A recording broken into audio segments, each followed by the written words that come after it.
നഗരത്തിലെ തിരക്കേറിയൊരു railway station. അവിടെ എന്നും വൈകുന്നേരം ഒരേ ബെഞ്ചിൽ വന്നിരിക്കുന്ന ഒരു വൃദ്ധനുണ്ട്, രാഘവൻ നായർ. കാഴ്ചയിൽ വളരെ ദരിദ്രനാണെങ്കിലും അദ്ദേഹത്തിന്റെ കണ്ണുകളിൽ എപ്പോഴും ഒരു പ്രതീക്ഷയുണ്ടാകും. രാഘവൻ നായർ കഴിഞ്ഞ 10 വർഷമായി എന്നും വൈകുന്നേരം 6 മണിയുടെ ട്രെയിൻ വരുന്നത് നോക്കി നിൽക്കും. ആളുകൾ വന്നിറങ്ങി പോയി കഴിഞ്ഞാൽ അദ്ദേഹം നിരാശയോടെ മടങ്ങും. ഇത് ശ്രദ്ധിച്ച സ്റ്റേഷനിലെ ഒരു ചായക്കടക്കാരൻ ഒരിക്കൽ ചോദിച്ചു, "അപ്പൂപ്പ, ആരെയാണ് എന്നും ഇങ്ങനെ കാത്തു നിൽക്കുന്നത്?" അപ്പൂപ്പനൊരു പഴയ ഫോട്ടോ കാണിച്ചു കൊടുത്തു. അത് അദ്ദേഹത്തിന്റെ മകന്റേതായിരുന്നു.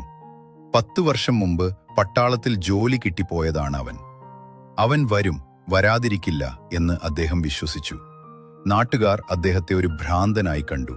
മകൻ മരിച്ചെന്ന് പലരും പറഞ്ഞു പരത്തി. നഗരത്തിലെ തിരക്കേറിയൊരു റെയിൽവേ സ്റ്റേഷൻ. അവിടെ എന്നും വൈകുന്നേരം ഒരേ ബെഞ്ചിൽ വന്നിരിക്കുന്ന ഒരു വൃദ്ധനുണ്ട്, രാഘവൻ നായർ. കാഴ്ചയിൽ വളരെ ദരിദ്രനാണെങ്കിലും അദ്ദേഹത്തിന്റെ കണ്ണുകളിൽ എപ്പോഴും ഒരു പ്രതീക്ഷയുണ്ടാകും. രാഘവൻ നായർ കഴിഞ്ഞ 10 വർഷമായി എന്നും വൈകുന്നേരം 6 മണിയുടെ ട്രെയിൻ വരുന്നത് നോക്കി നിൽക്കും.